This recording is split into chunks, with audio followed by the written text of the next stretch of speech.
Pak David. Halo, Pak Edi. Selamat siang, Pak David. Selamat siang. Halo. Pak Edi, halo, selamat siang. Ya, kedengar suara saya, Pak. Suara Bapak kurang lebih keras lagi. Nah, suara saya kedengar? Yes, sip. Ini Oke, mukanya masih tepat jam maju. 2 kita akan mulai ya, Pak. Lebih jelas ya? Ya. Oke. Udah jam 2. Yes.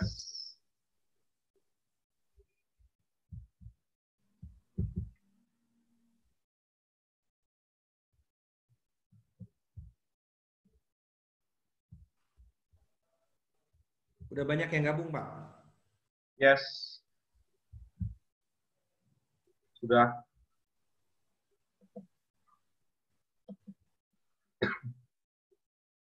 Oke, kita udah jam 2 ya, kita mulai ya, Pak Edi. Ya. Oke, selamat pagi teman-teman real estate agent dimanapun Anda berada. Terima kasih sudah bergabung bersama saya, David Setiawan, di webinar siang hari ini bersama narasumber kita, Bapak Edi Mulyawan, the King of Property. Halo Pak Edi, apa kabar? Selamat pagi, teman-teman semuanya. Selamat pagi, Pak David. Yes, selamat pagi, Pak. Oke, teman-teman real estate agent, siang hari ini kita akan berbicara kurang lebih 1,5 jam ke depan ya dalam topik 36 Secrets of Powerful Closing bersama Bapak Edi Mulyawan, the King of Property. Siang hari ini kita sudah masuk dalam sesi yang kelima ya dari 6 pertemuan. Jadi kita sudah belajar banyak sekali dari Pak Edi ya. Dan siang hari ini mungkin langsung saja kita akan ngomongin mulai secret yang ke-25 ya bersama Pak Edi Mulyawan. Nah, siang hari ini saya ingin sapa dulu teman-teman kita Pak Edi yang sudah join bersama kita siang hari ini ya. Ada teman-teman ya dari Yogyakarta nih sepertinya, dari Semarang sudah masuk ya. Dari Jakarta, yes, thank you sudah bergabung bersama kita siang hari ini ya. Ada lagi kemudian ada wow, luar biasa dari Jakarta tentunya, Makassar. Terima kasih sudah bergabung. Ya. Oke, dari Bandung juga tentunya, Pak Edi. Oke, baik. Pak Edi, siang hari ini, Pak, kita langsung masuk ke topik kita yang secret ke-25 ya. Sambil saya siapin slide-nya, silakan Pak Edi. Oke. Secret 25 itu kan tentang masalah co-broking ya. Jadi co-broking itu memang adalah inti dari bisnis ini. Jadi di bisnis agent properti ini memang kita tidak bisa kerja sendiri. Nah, dengan co-broking tentunya memang kita melatih untuk kita mau berbagi kepada orang lain. Karena kadang kita kan memang sometimes nggak bisa pegang listing sendiri aja, terus tidak mau berbagi sama orang lain. Dan sebenarnya padahal Tuhan sudah menyediakan berkat itu memang kita harus tersalurkan lewat orang lain gitu loh. Mungkin selama ini kita pegang barang itu nggak laku-laku, tapi kita kobrok dengan orang lain, ternyata pembelinya datang dari orang lain. Nah, seperti itu. Jadi banyak juga saya perhatiin agent itu yang sudah punya daftar listing, tetapi dia tidak mau sharing ke yang lain, dipegangin aja sendiri gitu. Ke kantornya pun bahkan tidak mau ngelapor. Nah, itu amat disayangkan. Terutama kalau barang-barang open. Dia bilang, nanti kayak saya lapor kantor, kalau saya share ke teman-teman, nanti tiba-tiba barangnya tahu-tahu listingnya diambil sama teman gimana? Nah, itu kan banyak yang punya pikirannya seperti itu. Sebenarnya kan kalau di kantor kami di era Bandung itu memang sudah bikin satu aturan main di mana kalau open itu terutama harus jelas ada open yang namanya tertulis.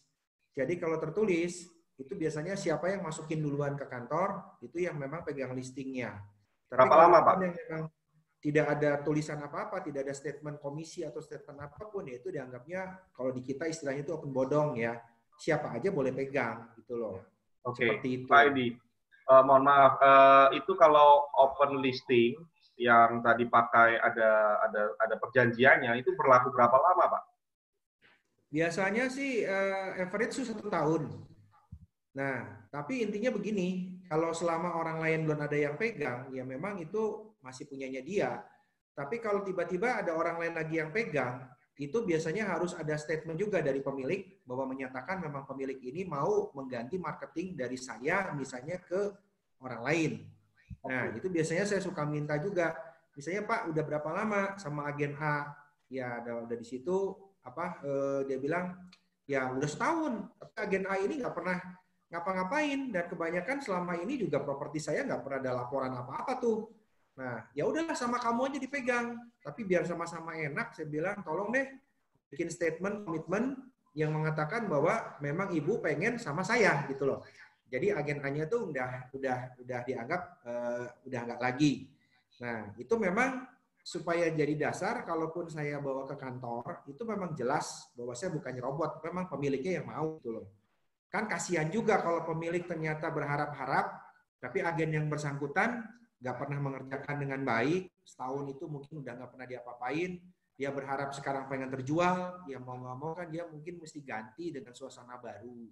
Dan kalaupun memang beberapa kali misalnya ada sampai kejadian ngotot bahwa yang pegang itu juga masih merasa bahwa pemiliknya masih ngontek dia dan sebagainya, ya sudah, itu biasanya urusannya akan diselesaikan oleh member broker. Member broker akan ngontek ke pemiliknya. Sebetulnya dia maunya ke siapa sih gitu loh. Andai kata memang maunya ke agent yang lama, ya saya harus legowo ya. Tapi kalau ternyata pemilik sendiri pengennya tetap ke saya, ya sudah agen yang lama juga harus legowo. Nah, jadi intinya semua berkat apapun itu kan sudah ada yang ngatur. Saya ingat banget waktu kemarin Bu Ting Ting di webinar itu kan dia bilang bahwa berkat itu sudah ada yang ngatur sebetulnya. Jadi ya kita nggak perlu merasa bahwa dengan egoisme sendiri yaitu selfish kita tidak perlu berbagi sama orang lain gitu loh. Padahal mungkin kuncinya adalah kita harus berbagi. Saya sih sebetulnya lebih senang untuk dapetin listing sebanyak-banyaknya. Karena pada saat nanti orang lain yang jualin, ya itu kan kerjaan saya kan lebih ringan. Karena kan secara leverage mereka membantu gitu loh. Sekarang mau menjual satu unit dipegangin sendiri dan itu mungkin Anda bisa transaksi dalam setahun mungkin cuma 2-3 unit dengan Anda memegang sendiri pengen listing selling. Coba bandingkan dengan Anda bisa menjual 20 unit dalam 1 tahun. Tapi semuanya co-broking. Duitnya tuh lebih besar Anda co-broking kan, gitu loh. Dibandingkan dengan Anda harus memegang barang sendiri, tidak mau berbagi, dan tidak mau men-sharingkan kepada orang lain. Ya susah gitu. Sekarang kita adanya seperti di company seperti model era seperti ini, kita tujuan utamanya adalah untuk network, ngobrol, supaya satu sama lain itu bisa saling membantu. Kan itu rezekinya bisa jadi pembeli yang harusnya serius di properti ini adanya di agent A. Di saya nggak ada gitu loh. Nah, itu kan harusnya kita tidak boleh seperti itulah gitu loh. Karena 2 poin, ke satu mengalirkan energi berkat dan yang kedua adalah sistem leverage dalam bisnis ini sebetulnya ya itu gitu loh, saling melengkapi dan mengisi. Baik, Pak Edi, mungkin saya tahan dulu sebentar sebelum Bapak lanjut ke poin berikutnya. Saya mau infokan ke teman-teman real estate agent ya, dari berbagai bendera nih, welcome untuk ikut dalam webinar kita bersama Pak Edi yang hari ini, dan saya informasikan teman-teman boleh bertanya nanti ke Pak Edi secara langsung. Mungkin saat Pak Edi memaparkan sesi presentasi, nanti Anda boleh chat aja, tulis di Q&A, ya, di tab fitur Q&A, supaya saya nanti bisa sampaikan ke Pak Edi ya, supaya saya tidak terlewat begitu. Kemudian nanti kalau mau live interaktif langsung bersama Pak Edi, nanti saya berikan kesempatan di sesi setelah Pak Edi paparkan presentasi secret-secretnya begitu. Oke. Pak Edi, kita kembali lagi Pak Edi. Tadi Pak Edi sudah sampaikan dua hal ya. Jadi co-broking not selfish, ini bahasa Indonesianya kerjasama bukan egois gitu ya. Poinnya begitu. Jadi sosok Edi Mulyawan ini sebenarnya kalau kita boleh tahu nih Pak, lebih banyak transaksi yang Bapak punya ini berarti co-broking begitu. Ya, 80% mayoritas saya co-brok. Oh, that's why Bapak menguasai banyak banget listing tadi, poinnya ke sana ya Pak ya? Iya, betul. Oke, baik. Oke, kemudian poin apa Pak yang Bapak akan sharingkan berikutnya? Ya. Itu yang pertama, sama yang kedua sudah saya sampaikan. Nah, berikutnya lagi, not selfish itu pengertiannya bukan cuman egois ingin menjual sendiri, bukan seperti itu juga. Ya, memang itu betul. Kita tidak boleh egois, hanya ingin mendapatkan komisi besar, tetapi ternyata at the end hasilnya nggak sebesar yang kita harapkan. Ya. Kedua juga tadi memang sistem leverage diperlukan sekali. Nah, yang berikutnya, kalau sudah co-broking, itu biasanya kan kita ada kerjasama. Kerjasama yang satu mewakili penjual, yang satu mewakili pembeli. Nah, kerjasama ini itu harus punya sinergi yang pas juga. Jangan sampai yang satu ngotot, yang satunya ngotot, dan semuanya saling membela pembeli dan penjual. Akhirnya sebetulnya kita harusnya menurunkan ego kita untuk bisa melihat sesuatu yang jauh lebih besar, yaitu kita berada di kereta yang sama, tujuan yang sama, yaitu closing, transaksi, dapat komisi gitu loh. Bukan yang satu bela-belain mati-matian penjual, yang satunya tidak mau mengerti urusan penjual, yang satunya juga tidak mau mengerti kesulitan pembeli. Lah, kita kan juga bukan manusia, bukan robot yang harus bisa maksa penjual, bukan robot yang harus bisa maksa pembeli. Artinya, kalau memang ada problem, entah di salah satu pihak, turunkanlah ego kita gitu loh. Jangan merasa kita pengen menggurui yang lain, jangan merasa kita juga harus menang dari yang lain, seolah-olah pembeli kita dikalahkan, atau seolah-olah penjual kita dikalahkan. Bukan seperti itu. Coba kita sama-sama duduk sama-sama, mencari benang merahnya, kita kerjasama dengan baik, supaya semuanya itu ada solusinya gitu loh, dan saling membantu lah kalau memang perlu.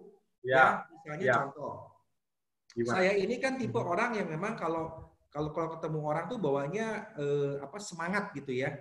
Nah, mungkin ada konsumen itu kan yang nggak mau juga terlalu kesannya kita menggebu-gebu, kan ada yang nggak mau. Ada konsumen yang senangnya mungkin sama tipe agent yang slow, kelihatannya kalem, sabar gitu ya. Nah, kalau memang teman kita itu punya karakter seperti itu, ya sudahlah, biarkan dia membantu, minimal dia bisa komunikasi dengan pemilik saya gitu loh. Ajak bareng-bareng pada saat ke rumahnya untuk follow up, ya bawalah teman co-broking saya. Dan dia mungkin bisa lebih bercerita tentang keadaan si pembelinya gitu loh, bahwa kemauannya begini. Sehingga pada saat ngobrol itu kan bisa lebih masuk. Karena orang itu kan ada yang punya chemistry pada saat kita negosiasi, pada saat kita ketemu. Itu ada chemistry-nya yang pas, ada chemistry-nya yang kurang pas gitu loh. Jadi bukan cuma teori negosiasinya aja, tapi yang terpenting adalah setiap apapun itu, manusia itu punya unsur yang disebut unsur emosional. Gitu loh Pak David. Kan kemarin juga saya pernah ketemu sama salah satu konsumen saya yang memang sekarang lagi menggarap untuk urusan transaksi sewa ya. Itu memang dia mewakili perusahaan internasional gitu. Dan sekarang banyak yang dimana dia juga ditarget untuk menentukan titik-titik pengembangan, tapi negosiasinya terbatas karena PSBB, itu by Zoom meeting. Nah, dia bilang, by Zoom meeting itu memang face to face tatap muka kelihatan, tapi at the end sentuhan emosionalnya tetap kurang. Nggak dapat ya? Nggak dapat. Dia merasa tetap perlu ketemu gitu loh. Orang itu perlu di-touch. Kadang-kadang kalau ngobrol kita dengan tepuk pundaknya, seolah kita ngangkat dia, sanjung dia, dia merasa udah appreciate gitu kan. Dengan gestur tubuh, kita senyum, kita merendah, kita ngebungkuk, seolah kita menyatakan diri memang kita posisinya lebih rendah dari dia. Itu hal-hal yang memang secara efek psikologis sepertinya orang itu merasa bahwa dirinya tuh lebih dihargai. Nah, hal-hal seperti itu yang memang kita harus pahami gitu loh. Manusia tuh bukan robot gitu kan. Kita memanusiakan manusia. Karena bisnis properti ini bukan bisnis yang saya udah bilang di awal. Dari bab awal banget, itu adalah bisnis manusia kok. Kita agent itu jual jasa yang diservis manusianya. Propertinya mah cuman produknya, tapi manusianya yang harus kita manusiakan. Nah, jadi dalam hal ini kadang-kadang ada ketidakseimbangan co-broking, ya. Ada orang yang pengen menang sendiri, kadang-kadang mungkin temennya mau masuk ngebantuin juga nggak boleh gitu loh. Wah nggak bisa, nanti kan itu bisa klien saya bisa mencelok tuh ke si Edi. Nanti tiba-tiba dia besok lusa ke si Edi gimana? Nah, ini kan kadang-kadang pikiran yang picik gitu loh ya, sehingga mempertahankan egonya, akhirnya transaksi kagak. Jadi kagak gitu kan, ya sudah gitu loh. Kan itu sebetulnya sayang banget gitu loh. Ya, jadi dalam hal ini artinya saling mendukung lah. Kadang-kadang kita juga perlu saling ngalah lah. Dalam hal ini juga kalau memang ya iyalah ketidakmampuan kita nih, terutama misalnya agen-agen baru ya. Ya minimal misalnya dia dibantu sama seniornya. Ya misalnya wajar lah kalau misalnya senior bilang, ya saya juga minimal harus ada sedikit banyak dibagi dong porsinya. Ya listing kan harusnya bagian kamu semua, tapi berhubung saya banyak masuk, ya minta dibagilah berapa persen. Atau minimal ya ditraktir makan lah atau gimana ya. Itu bahkan ya appreciate, hargai jasa dia juga gitu kan, karena kan kerjaan kita kan membutuhkan waktu, energi dan tenaga gitu loh. Nah seperti itu. Nah terus juga ya seperti itulah, kadang-kadang banyak juga yang sudah mendekati transaksi ya, pas momen-momen prepare untuk transaksi ini udah close, udah deal, udah apa, ada yang menghilang. Ketika dia begitu ngadepin problem di lapangan, telepon nggak pernah bisa masuk, di calling juga handphonenya mati terus. Lah, ini kan konsumennya dia yang ngejar-ngejar kita kan. Ya, nah, Pak Edi, dibantu. Mungkin saya itu pertanyaan saya sebenarnya, tapi saya ingin tarik sedikit ke belakang, Pak. Masih di poin nomor 3 ini, Bapak mengatakan co-broking adalah memahami satu sama lain, saling membangun, mendukung, begitu demi tercapainya sasaran. Nah, pernahkah atau bagaimanakah seorang Edi Mulyawan kalau umpama di lapangan terjadi kita misalnya co-broking, tapi yang co-broking sama kita itu nggak mau kerjasama begitu Pak, atau bahkan dia tuh terlalu tertutup begitu Pak Edi, dia nggak doing something, dia ya sulit lah intinya begitu. Itu apa yang Bapak lakukan kalau kayak gitu? Saya sih biasanya akan minta MB untuk bantu ya. Kalau sesama satu kantor, saya minta bantu lah. Kalau saya juga mau masuk intervensi ke ranahnya co-broking saya, kan saya juga harus permisi sama dia. Boleh nggak saya datang ke sana bareng sama kamu deh, gitu ditemenin. Saya bantu.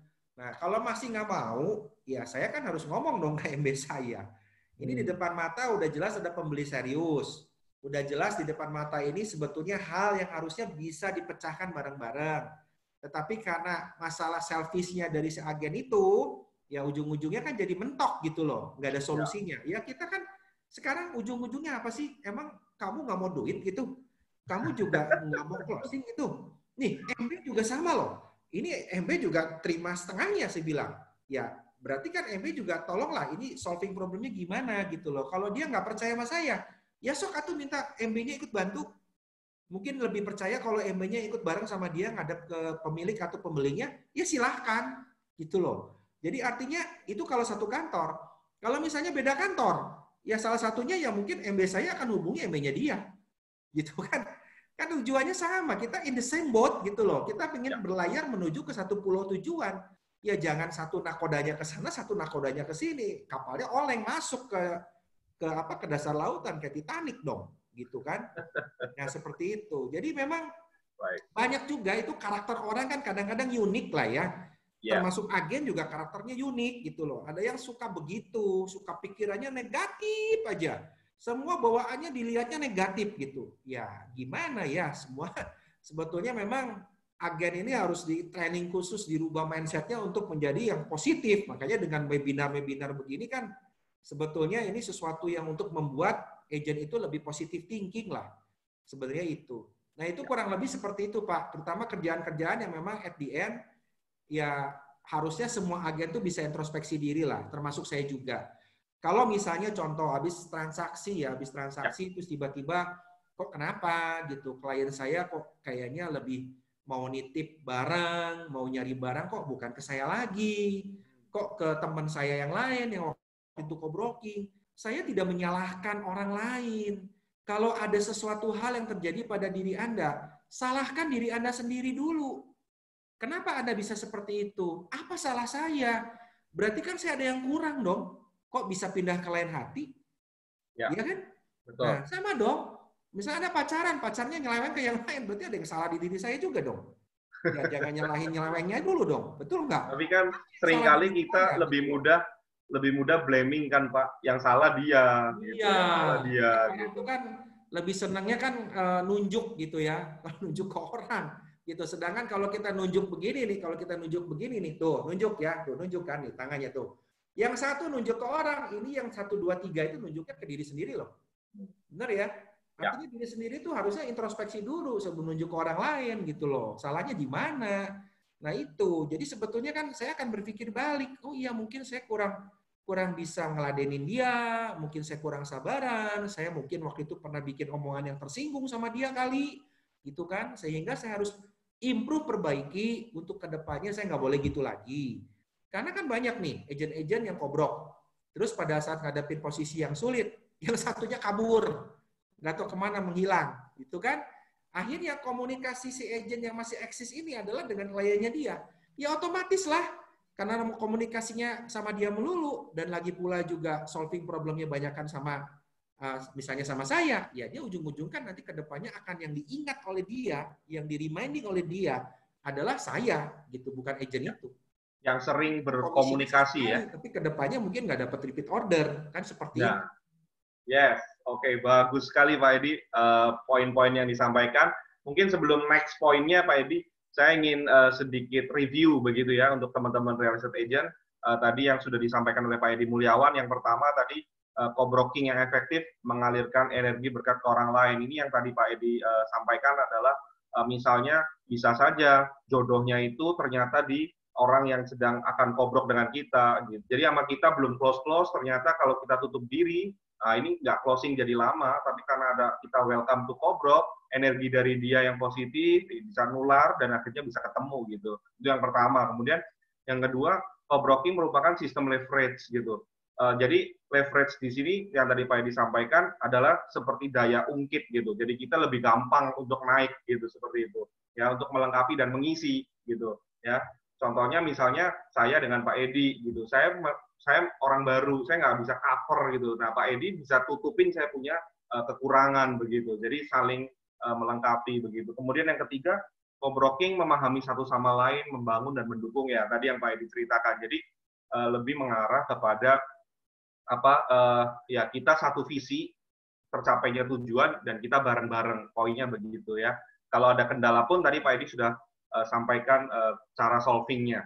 Nah, kemudian apa lagi Pak Edi yang akan disampaikan berikutnya? Ya, yang penting adalah kita tidak boleh mempertahankan ego kita. Ya, kita harus merendahkan ego kita untuk sama-sama mencari way out yang terbaik.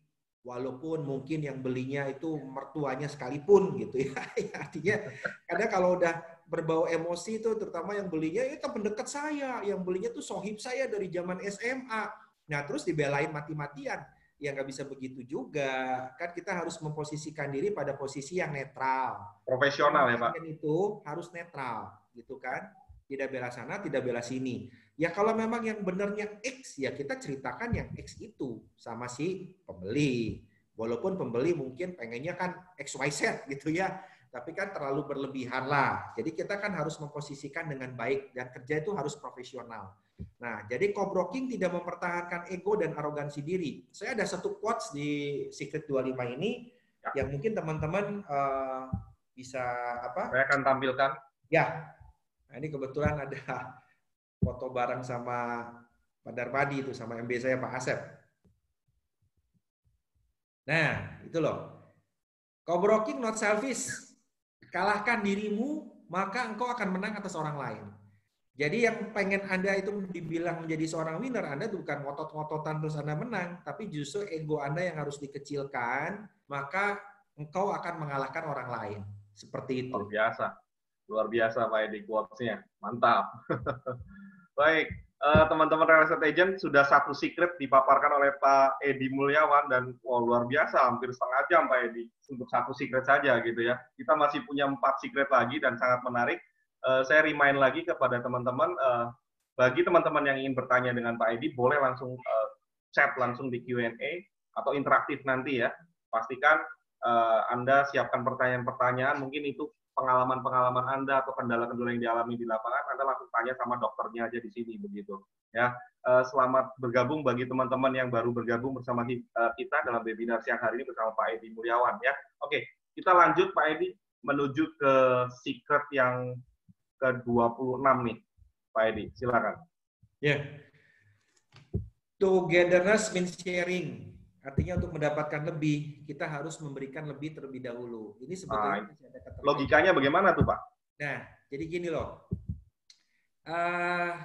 Kadang kita itu tidak mau berbagi ilmu ya. Pelit, gitu Ya. kan.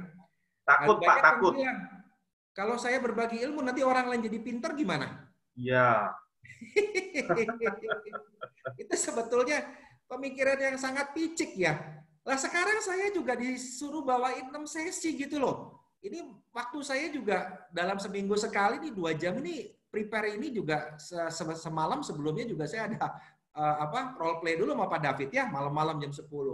Nah, emangnya saya nggak takut nih dengan sharing kayak begini, terus teman-teman jadi pada pintar? Ya kalau pintar ya biarin aja. Justru malah saya lebih banyak terbantu kalau misalnya di luar sana banyak agen-agen jadi pada pintar. Kenapa? Karena kan minimal semua dunia agen properti ini lebih dihargai orang. Saya berjuang minta komisi untuk minimal standar aja juga nggak ngos-ngosan gitu, ngotot-ngototan sama penjual.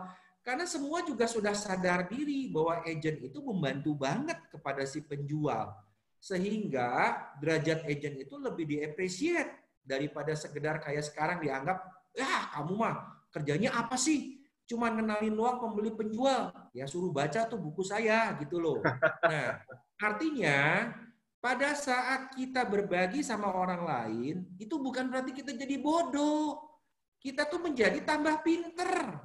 Kenapa? Karena pada saat seperti ini saya sharing, saya tuh seperti diingatkan balik loh. Oh iya ya, saya tuh ternyata ngomong begini, tapi saya sekarang ini lagi malas nih ngerjain ini nih. Aduh, kayaknya saya mesti balik lagi deh. Ini dulu saya kerjain, kenapa sekarang enggak? Gitu kan? Nah, itu mengingatkan diri sendiri juga buat saya. Terus di saat-saat seperti ini, saya kenapa ngomong begini? Karena saya juga semacam diberi semangat gitu loh, menyemangat. Yes, halo, Pak Edi.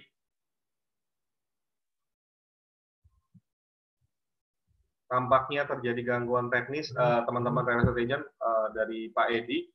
Sambil menunggu Pak Edi kembali. Halo, Pak Edi. Pak Edi. Ya, masih berusaha terkoneksi kembali dengan Pak Edi. Teman-teman real estate agent, sekali lagi saya informasikan ya, bagi teman-teman yang baru bergabung, selamat datang, dan jangan lupa Anda kalau ingin bertanya langsung ke Pak Edi, bisa langsung bertanya, begitu ya. Oke, Pak Edi, sudah bisa lagi? Unmute dulu, Pak, suaranya, Pak.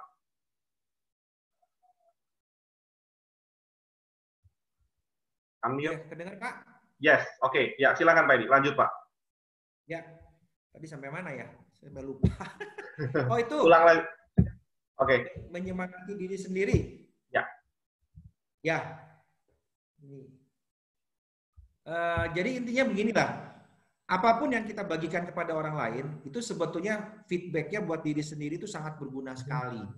Karena saya ingat sekali gitu yang sering dikatakan mentor saya itu patung dasem.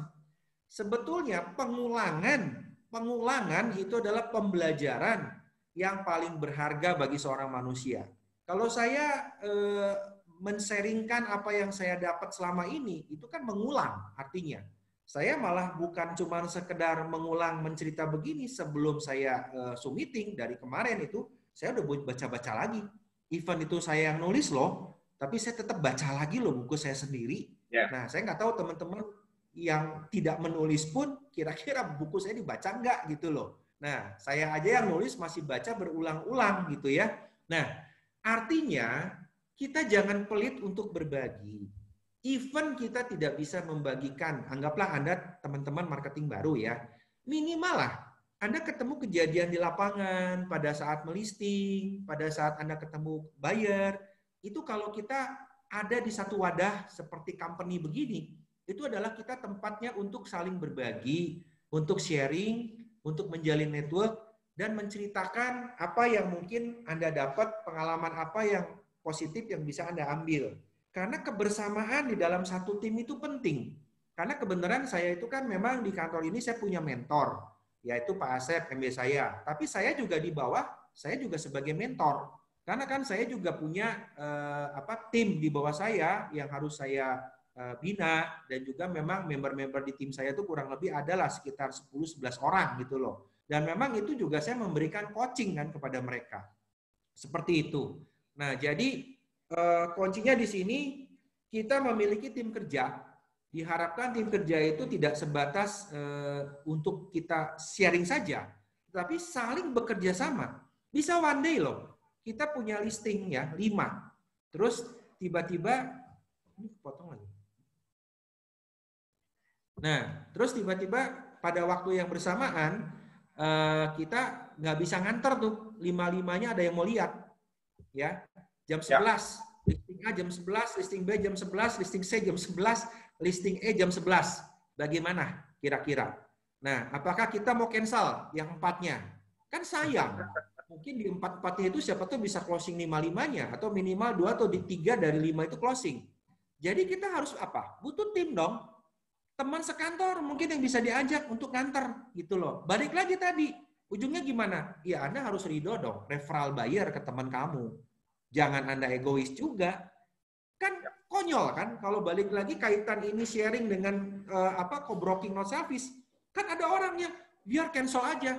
Di besok-besok juga nggak apa-apa. Lah, emangnya itu listing kamu cuman kamu yang pegang? Ternyata yang 5-5-nya open. 4 listing lainnya itu ada spanduk orang lain. Begitu besok ditelepon, dia bilang, saya udah tuh jam 11 kemarin sama agent lain, kan abis kamu nggak bisa. Terus gimana Bu? Udah, saya udah nawar, udah dekat. Kayaknya mungkin sore ini juga kalau dikasih, saya kasih DP. Sedih nggak Anda? Sakit saya nanya, sedih nggak Anda coba? Demi egois Anda lebih mengotot, mempertahankan Anda dapat zero, daripada Anda berbagi sama orang lain nggak mau gitu loh. Terus Anda biarkan itu rezekinya menghilang begitu aja. Kalau Anda menjadi saluran berkat buat orang lain, ya why not gitu loh. Iya kan? Kan itu kan bolak-balik ini bab 25 bab 26 itu terkait sekali. Kita tuh harus memberi dulu sama orang lain, baru kita mendapat gitu kan. Karena kalau kita ibaratnya pengen jadi berkat buat orang lain, tangan kita kan di atas kan Pak. Nah, tangan kita kan di atas. Kalau tangan di atas itu artinya menengadahnya ke bawah. Kalau kita cuma sekedar meminta, tangan kita itu bukan jadi berkat buat orang, tapi kita cuma meminta ke atas. Gitu loh. Seperti itu. Jadi intinya prinsipnya adalah di bisnis ini itu banyak faktor X di luar kemampuan skill kita. Apa itu? Saya alamin. Kita sudah berusaha dengan saya semaksimal mungkin teknik apa segala macam negosiasi, closing yang saya punya. Kadang-kadang ada faktor X pihak ketiga yang kita tidak bisa paksain. Contoh misalnya sekarang lagi masa COVID ya. Kita udah closing. Kita udah habis-habisan, udah nego capek-capek, udah masuk DP. Ternyata dia KPR Bank. Ya kan? Nah, KPR Bank ternyata problemnya adalah ya kan waktu itu saya pernah cerita tuh. Dealnya gede loh, 40 M-an. Ternyata udah di appraisal sama bank, appraisalnya juga harganya lebih tinggi daripada harga dealnya. Pas ujung-ujungnya di awal Maret, ternyata banknya bilang, sorry ya Pak, ini karena masalah COVID, untuk pinjaman besar kita hold dulu. Apa kita mau teriak-teriak? Kita mau teriak-teriak? Nggak bisa. Itu faktor X. X itu apa? Dari atas. Dari Tuhan. Kalau Tuhan belum kasih rezeki, kita paksain juga nggak bisa kok. Gitu loh. Kadang-kadang ada momen di mana kita nggak ngapa-ngapain loh. Tiba-tiba ada yang lihat. Udah gitu nego sebentar, cuman beberapa jam, pengen ketemu pemiliknya, jadi. Kok kayaknya mulus-mulus aja ya. Saya pernah ngalamin ada satu eksklusif listing tuh. Saya nggak pernah bawa klien, saya nggak pernah bawa pembeli, tidak ada yang nego. Cuman saya sering kontak aja, sampaikan Pak udah dikerjain ini, dikerjain itu, dikerjain ini, dikerjain itu. Tiba-tiba sekitar jam 1, jam 2 siang dia datang ke kantor. Saya pikir nih orang ada apa datang ke kantor kok nggak janjian gitu kan. Ternyata dia membawa komisi tunai Pak. Cuman mau ngasih tahu, Pak Edi, ini kebetulan kemarin cepat sekali dalam waktu 2-3 hari udah closing, terus pengecekan sertifikat dalam 3 hari udah selesai. Ini dalam seminggu ini saya udah terima duit Pak. Ini baru aja saya transaksi. Hah? Kok Bapak kenapa nggak ngomong ke saya untuk saya bantu gitu proses transaksinya, malah saya jadi ngerasa nggak enak sendiri kan. Orang tiba-tiba bawa komisi sembari saya nggak kerja apa-apa gitu loh. Saya tanya, Pak, kok Bapak kenapa nggak minta saya bantu? Harusnya Bapak saya bantu, Pak, temenin. Udahlah, nggak usah. Kali Pak Edi sibuk, lagi banyak urusan. Udah kok, nggak ada masalah apa-apa kok, udah clear, Pak. Ini komisinya, Pak, saya bawa. Ada yang seperti itu, Pak. Wow. Itu faktor X di luar kehendak manusia loh. Dan di agent properti ini banyak sekali. Banyak sekali kejadian seperti itu. Yang kita believable gitu loh. Tidak tahu. Itu yang makanya saya ingat waktu Bu Lisa Kuncoro ya. Yang transaksi 240M. Dianterin. Udah gitu ternyata si pembeli penjualnya itu bisa nego-nego sendiri. Terus tiba-tiba dikasih tahu udah jadi. Itu kan luar biasa Pak itu mujizat itu. 240M kebayang coba bisa kayak begitu. Nah kuncinya saya tahu persis Bu Lisa Kuncoro itu adalah orang yang senang berbagi dia. Dia itu senang banget gitu loh membagikan kepada siapa aja orang dan dia serving banget orang lain. Jadi memang kalau Anda ingin sukses, Anda kuncinya adalah Anda harus mau berbagi, sharing gitu loh. Itu kuncinya. Powerful sekali Pak Edi. Pak Edi, ngomong-ngomong di bab 26 ini, Pak, ini ada teman kita juga dari Bandung, kalau saya tidak salah nih, langsung bertanya nih, Pak Edi, ya. Pak Edi, kalau kobrok nih, ngomongin yang bab 25 juga, sampai terjadi kesepakatan, kan biasanya database itu kan ditulis di situ, kontaknya lah, namanya, seperti itu, Pak, ya. Apakah dibenarkankah selanjutnya jika database itu diketahui dong oleh kedua belah pihak itu? Bagaimana menurut Pak Edi? Ya, kalau sudah terjadi transaksi, ya kan harus diketahui dong oleh kedua belah pihak. Ya masa tidak diketahui itu gimana gitu loh. Kan ya harus dong. Kan sebagai seorang agent saya mewakili penjual. Kan penjual pasti nanya dong, pembelinya siapa? Ya saya harus tahu dong pembelinya siapa gitu kan. Kan kadang-kadang penjualnya juga minta nomor kontak pembeli. Ya saya kasih pembelinya gitu loh. Ya kan nggak mungkin loh kalau udah terjadi transaksi, terus kita sumputin semuanya. Ya justru malah yang jual itu juga jadi mikir. Jangan-jangan yang belinya ini orang bener nggak? Atau cuma main-main? Ya, atau mungkin jangan-jangan ini orang yang tidak diketahui uangnya dari mana. Atau jangan-jangan nih duitnya duit money laundering nih. Wah, saya nggak mau tuh Pak. Kalau tiba-tiba nanti urusannya sama KPK gimana? Nah, ini kan kita harus clear dong. Clear and clean terhadap penjual maupun pembeli harus transparan. Ya kasih tahu dong. Kenapa Anda mesti takut gitu loh? Takut diserobot. Aduh, balik lagi deh. Itu dengerin yang ting-ting ngomong. Coba di FB. Rezeki semua ada yang ngatur. Anda kalau memang listingnya cuma 1, takut diserobot. Kalau saya listingnya 600, mau diserobot 60, ya silahkan aja. Gitu loh. Saya nggak perlu takut diserobot gitu kan. Sok aja Anda serobot deh. Gitu kan, terserah gitu kan. Tapi in prinsip, saya ini kan akan memberikan servis yang baik. Orang itu akan melihat siapa sih yang bisa dipercaya, siapa sih yang bisa bertanggung jawab. Dia nggak akan lari kemana-mana kok. Gitu loh. Itu aja. Jadi dibikin simple, Pak. Iya. Oke, gitu jadi loh. The show must go on lah. Jangan megangin satu aja. Akhirnya yang 9-nya hilang. Ya kan? Oke. Ya, kalau dari 10 hilang 1 ya sudah lah gitu kan. Saya kadang-kadang cuma berpikir satu loh. Kalau misalnya ada orang nyerobot listing saya, ya cuma satu bilang, ya sudahlah, mungkin dia lebih perlu duit daripada saya. Kali aja keluarganya lebih membutuhkan. Sudahlah, biar saya jadi berkat buat orang lain. Gitu loh. Toh 1 juga diganti 1000 sama Tuhan, ya biarin aja. Urusan dia sama Tuhan lah kalau masalahnya robot mah. Terserah aja gitu loh. Ya kan hanya Tuhan yang tahu. Udahlah nggak perlu khawatir yang begitu-begitu. Oke, jadi hati-hati perlu, hati-hati perlu gitu loh. Hati-hati tetap perlu. Tapi terhadap kontak database misalnya saya punya klien, terus klien saya jadi diketahui oleh Pak Edi kontaknya segala macam yang nggak ada masalah begitu ya Pak ya? Iya. Baik. Oke, clear Pak Edi. Kemudian kita masuk ke secret yang berikutnya nih Pak Edi, secret ke-27 ya. Nah, ini judulnya sangat bagus sekali nih Pak, The Treasure of Mediation. artinya adalah ada harta terpendam nih di balik suatu mediasi begitu. Seperti apa, Pak? Harta-harta apa, Pak, di balik mediasi itu, Ya, Pak? jadi gini loh, kan agent itu ada tipenya yang tipe pengen cepet closing, ya. Saya kan sudah cerita di awal di bab sebelumnya bahwa menjadi seorang agent itu kita harus menjadi konsultan bukan salesman. Nah, Yes. konsultan itu kita harus melakukan apa yang disebut mediasi, negosiasi. Negosiasi, mediasi itu bukan sekedar negosiasi loh ya. Mediasi itu lebih jauh daripada negosiasi. Kalau negosiasi itu lebih banyak ke urusan teknis masalah harga. Technical untuk masalah kepentingan closing. Tapi kalau mediasi lebih dari itu. Kita menggali lebih dalam tentang kebutuhan pembeli dan penjual. Emosinya juga dapat, touch-nya juga dapat, sehingga seorang klien itu bisa menjadi sahabat dari diri kita gitu loh. Bukan sekedar cuman yang urusan, ya sudahlah, urusannya kamu mah cuman jual beli tok.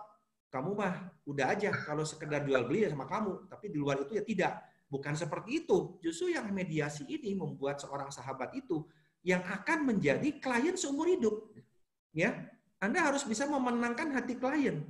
Itu yang saya sangat belajar sekali dari Bu Lisa Kuncoro. Gimana dia bisa memenangkan hatinya seorang klien. Sampai klien yang dari awal dia masuk gabung sudah lebih dari 20 tahun sampai sekarang.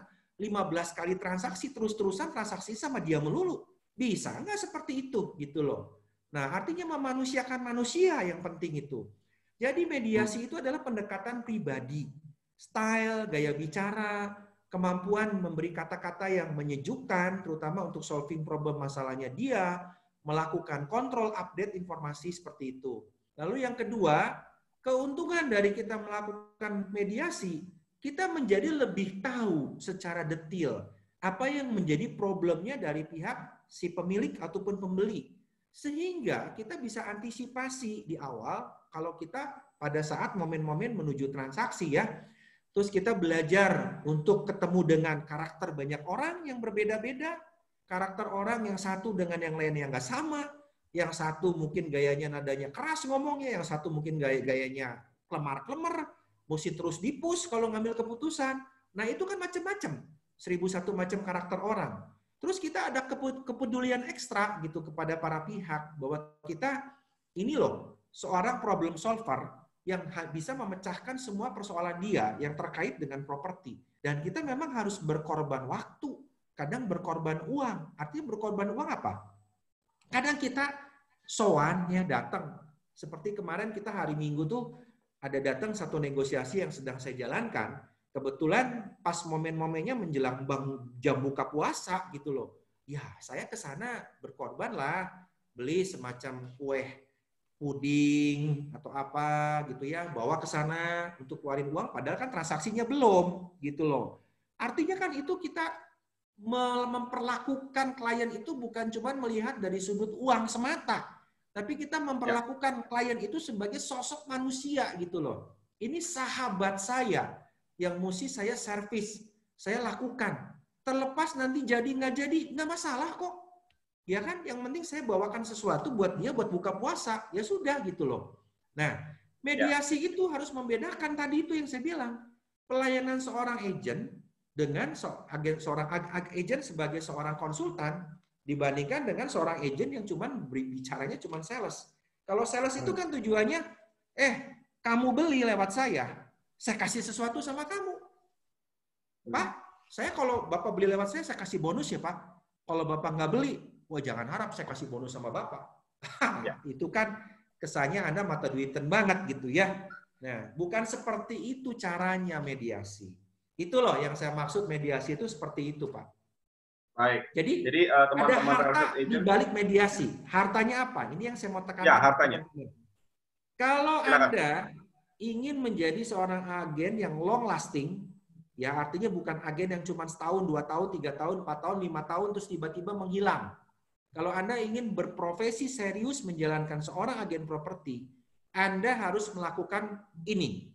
Karena di balik semuanya itu, Anda menjalin relationship dengan manusia. Dan relationship manusia, selama Anda menanamkan kebaikan, Anda tidak pernah akan dilupakan oleh siapapun. Dan itu long lasting. Anda akan diingat terus. Saya setiap tahun selalu memberikan kartu ucapan, walaupun sekarang mungkin kartu ucapan itu udah dalam bentuk WA atau apa ya. Tapi dulu itu saya sampai bikin kartu ucapan 6.000 sekali saya send itu setiap tahun. Itu habis sampai kira-kira 12-13 juta sama perangko. Itu dalam arti saya kasih ucapan ulang tahun kepada klien-klien, bukan cuma klien yang sudah transaksi. Nanti berikutnya ke bab 28 nih. Ada bagaimana menganggap bahwa every people is your client. Ya. Saya kasih semua itu. Orang bank, notaris, yang ketemu selewat di kereta api pun, yang ketemu selewat di travel atau apa, saya kasih. Gitu loh. Dan endingnya itu saya dapat listing segitu banyak dari mana? Dari situ, Pak. Ya sampai ada yang satu klien di mejanya tuh, di meja kaca, meja kerja dijejerin, itu kartu ucapan saya tuh mejanya penuh sama kartu ucapan tahun baru saya. Ada 6, 7, 8 biji tuh. Ini Pak Edi tiap tahun rajin banget kirim ke saya begini. Jadi setiap kali saya ada orang tamu datang, saya bilang, ini kalau mau nitip properti ke Pak Edi aja nih, ini kontaknya di meja saya ada. Nah, seperti itu. Makanya referral klien itu terus-menerus ya datangnya dari situ gitu loh. Seperti itu. Harta di balik mediasi. Makanya judulnya treasure. Harta terpendam. Jadi harta karun begitu ya, yang seringkali orang, mungkin teman-teman real estate agent kalau masih biasa nih, masih kita belum, cara pandangnya belum jauh, kita mungkin nggak mau ngelakuin hal seperti itu, Pak. Nah, justru dengan cara pandang seperti Pak Edi Mulyawan tadi, misalnya dalam ulang tahun, kita kasih greetings, kemudian akan berbuka puasa, kita bawakan sesuatu, itu sebenarnya untuk jangka panjang, relationship tadi ya Pak ya. Nah kemudian berikutnya Pak Edi, treasury seperti apa Pak? Mungkin ada pengalaman-pengalaman menarik yang Pak Edi bisa ceritakan, Pak Edi.